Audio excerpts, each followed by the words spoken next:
Welcome once again to another episode of Demand Gen Radio, the one program that brings you all the latest methods and technologies for driving growth and increasing demand. With the voice of Demand Gen, David Lewis. All right, welcome back to another episode of Demand Gen Radio. I'm your host, David Lewis, and as you guys know, if you tune into the channel, here is where we talk about the methods and technologies for driving growth. Today is a methods day, mainly. We're going to talk about the important methods, the principles of lead management for helping you drive growth. And I have a phenomenal guest to join me, someone who myself and my team have worked with for years. So I'm pleased to reintroduce, because he's been on the program before, Alan Gonsenhauser. Alan, good to see you again. Thank you, David. It's great to be back again. I hope you're doing well. I'm doing well. I'm on my way to Denver for our BD Summit. And Excellent. That's our business development team at BDO Digital. And so the topic today is like so relevant to that meeting next week, because I will be doing the keynote for all of them. And I'm actually not talking about this topic. I'm teaching them about neuroselling. And it's based on the neuroscience of why people buy and how to push the buy button in people's brain. And I've never met this team of 100 people on the BD team. And so it's a great opportunity for me to teach them super important communication skills. But no doubt we will be talking about the alignment between sales and marketing, because this challenge and this need is at every organization. And for those of you who don't know Alan or follow him, he's the founder of Demand Revenue, and he serves primarily as an interim CMO and CMO advisor. And the reason that Alan and I and our teams have worked together so long is Alan will often go into organizations, uncover some of the things that they need to do to drive more revenue, and then reach out to our team to help them follow that advice that he is providing and get those things implemented. So when you said, hey, David, it's New Year, should we do another podcast together? I'm like, absolutely, because this problem never goes away. This need to... It hasn't. Right? And I don't know if it ever will, because we're dealing with two different departments. It's kind of, as I said before, it's like a football team that has an offense and defense.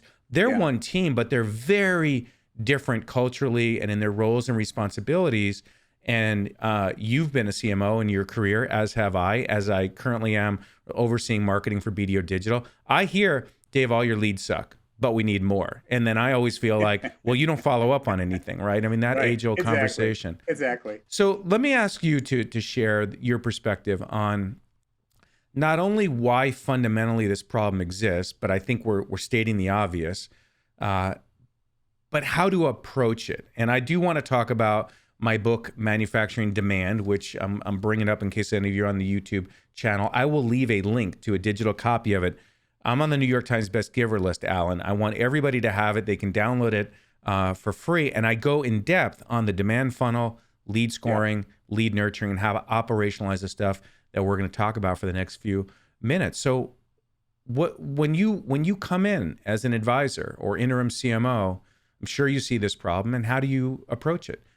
I have. So let me, at the risk of getting high level first, let me start at the economic advantages of alignment. Please. I spent 6 years at Serious Decisions and then Forrester. And one of the founders, John Neeson, did a study of 400 B2B companies. It was even back in 2016, but the results are still relevant, and looked at, the degree of alignment or misalignment between those companies. And the net of it was that companies that are well aligned and stay well aligned between product, marketing, and sales grow 19% faster and are 15% more profitable. And it's amazing. I've worked with so many companies that have this issue. You would think that sales and marketing would have it figured out by now. Right. But in so many companies, they don't. And, they're not on the same page. And just like you said, marketing can say, well, we generated all these marketing qualified leads, but sales say, but your leads suck. We're not going to follow up on them. And it's amazing how many companies still have this problem. And actually, the companies that do a good job of lead qualification before they hand them to sales generate 400 times the pipeline. That's 4x. That's really significant.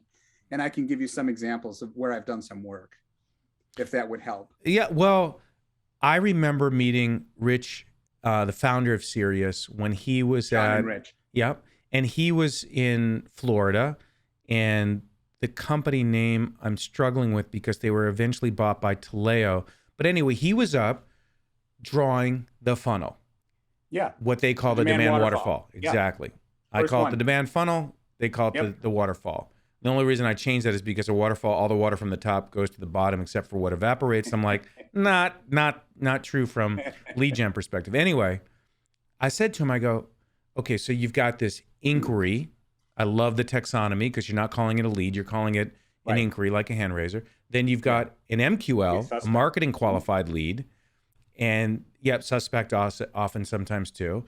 Then you've got sales accepted, sales qualified, and you have this lexicon, this taxonomy for every stage of this pipeline, the extended pipeline. And so I asked him, Alan, I said, Rich, do your clients do this? And he kind of looked at me kind of like they remember the RCA dog, like, what did he just ask me? Like, said, I go, no, do they they operationalize? Yeah. He goes, well, not really. I go, well, it's on PowerPoint. I know how to operationalize it because I had done it at Ellie Mae. Yeah. And I'm like, I am going to go to every Serious Decisions client that is following your methodology and help them operationalize it. And that's how I got my start. I talk about it in my book, and I documented the recipe of exactly how to do it because, to your point, it works. And when you do it, the revenue impact, I mean, just going from 2% to 5% better at the very top of the funnel more than doubles revenue. And we've done it time and time again for our clients. So, I mean, if marketers need one priority for 2023, if they don't have enough already, making sure this is not only defined and operationalized to me, because I don't know the answer to your question, why everybody hasn't done this right yet, especially when the recipe books are out there. And, don't assume, you have to check and make sure it's working. I'll give you one example. So I was working with a company precisely where I did a few quarterly projects. The first one was getting marketing and sales on the same page. And this is a 900 million software and data company, very successful company. But what I saw was that, marketing wasn't providing the leads to the BDRs that they considered really hot leads. Yeah. And in turn, the BDRs weren't following up fast enough. And if you don't follow up fast enough on a lead, you don't give a good customer pre-sale experience. So, and they didn't have all the same taxonomy and definitions, to your point earlier. And there was some problem with assignment logic and who was doing what. So I was kind of Switzerland. I went between both marketing and sales. And I learned that marketing could do a better job qualifying leads and tagging those that were really hot leads. Yeah. And if they were, the BDRs would follow up on them much more quickly. And so we created an SLA, or a service level agreement, about the quality of leads from marketing and the speed of follow-up by the BDR group, and fix some assignment issues and all that. And that resulted in a much faster, more operationally efficient process of new client acquisition. Yeah, speed to leads, everything. And so many companies have that issue. Yeah. Especially in economic times like this. I mean, that's something to fix if it isn't fixed. Totally. And I've seen so many. And we're experiencing it here at BDO and BDO Digital. I mean, it's not. I don't want to point the finger. When you point the finger, like three fingers point back, right? Yeah, we don't have to do that. Yeah, because we all struggle with this challenge. Sales and marketing leadership changes, salespeople change, marketing people change, and even your infrastructure changes. Technology changes. Totally. Yeah. And if you've added ABM into the mix in terms of how you go to market, then a lot of people shit talk the funnel or the waterfall, and they say that's not relevant anymore. I'm curious to get your perspective on that, because when I see that on LinkedIn, I'm not shy. I will jump in, and I feel like, are you saying it's not relevant anymore because you're lazy, or you don't know how to do it, or you haven't figured it out? Or is there some magical thing that you're doing differently that, obsoletes this approach? And I'm stumped. Serious Decisions has gone through 4 versions of the waterfall. And the most recent version brings in intent data. People, if you look at the people that may, leave some breadcrumbs on your website that they want to be contacted, if they fill out a contact us form, that's maybe only 3% of the people that come to your website. And what about the other 97%? Well, probably 30 to 40% of those may have an interest, But unless you have a reverse IP lookup, and unless you see who's there and you see who's in the market looking for stuff like you have, and you catch them early enough in the process, Yeah.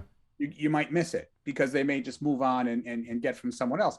So the newer versions of the waterfall bring in intent data and have more processes that are pre-marketing and are great additions, and are more ABM like. So you're not looking at leads anymore, you're looking at opportunities or a demand unit. So you may have a group within a company that might buy something. You may have another group that may buy something else. So what you really care about are these demand units, not leads. Yeah. Because leads, the number of people, there's probably on an enterprise deal, there may be 18 people that are involved in a purchase at various times. Right.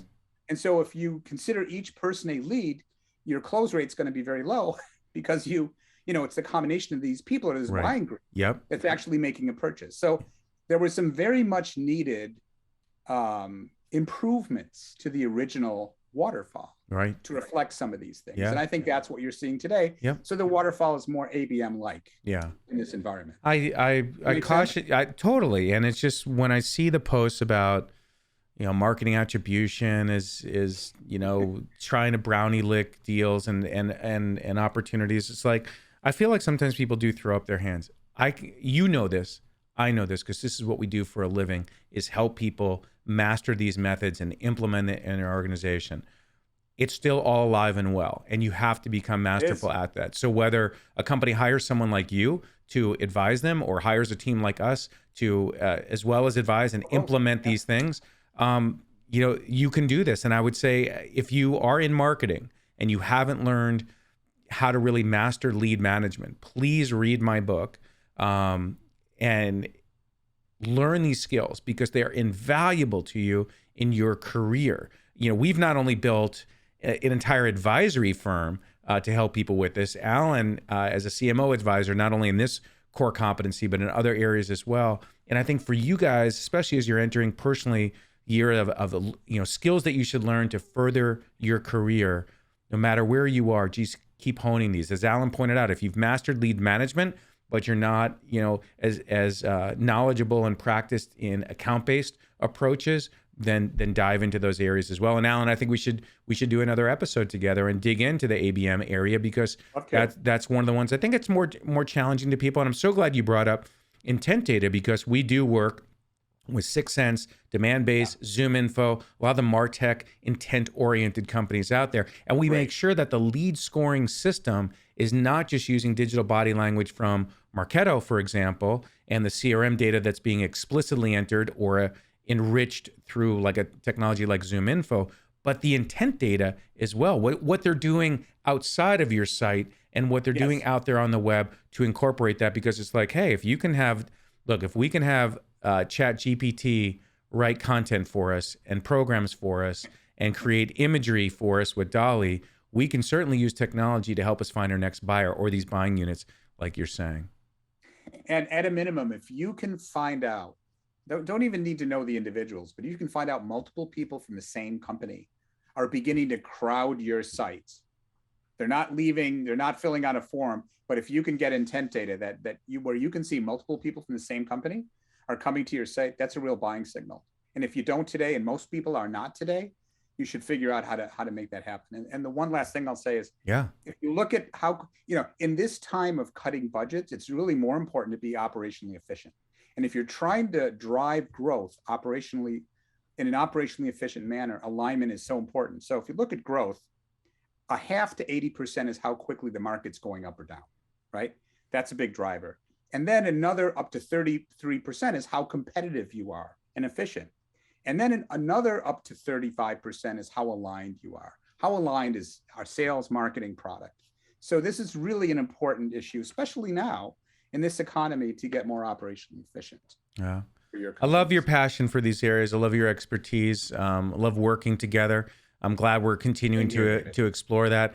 Like I said, if you guys are looking for help, the podcast and Demand Gen TV is a great resource for you guys, but also be sure to check out the links below. I'm going to ask my team to put some links. What I'd like to show you, and I'll pull it up right now, is this is what a CRM can look like when it's fully pimped out with a great lead scoring system. This is a shot of Salesforce, and we've done these implementations in countless CRM systems, and this is like a best in class. So if yours doesn't look like this, there's still work to be done, and there's a lot of magic that happens underneath in your CRM and in your marketing automation system to produce what you just saw. And as I talked about with you, Alan, earlier, and I'll make sure that those waterfall slides are added to show the dramatic impact you can have on revenue with small percentage increases in your effectiveness from suspect or inquiry down to MQL. Well, thank you, Alan, for joining, and thank you guys for jumping in on another episode of Demand Gen Radio.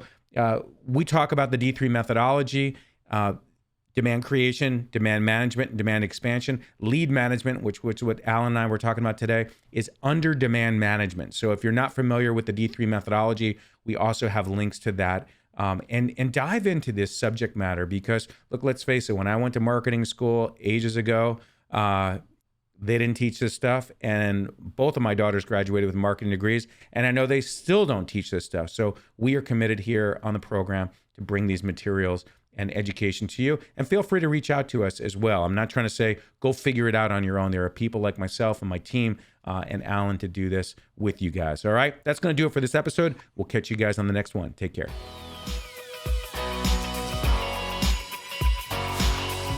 You've been listening to Demand Gen Radio, bringing you the top industry experts, thought leaders, authors, marketing technology firms, and senior marketing leaders from around the world to teach you the methods and technologies for high-performance marketing.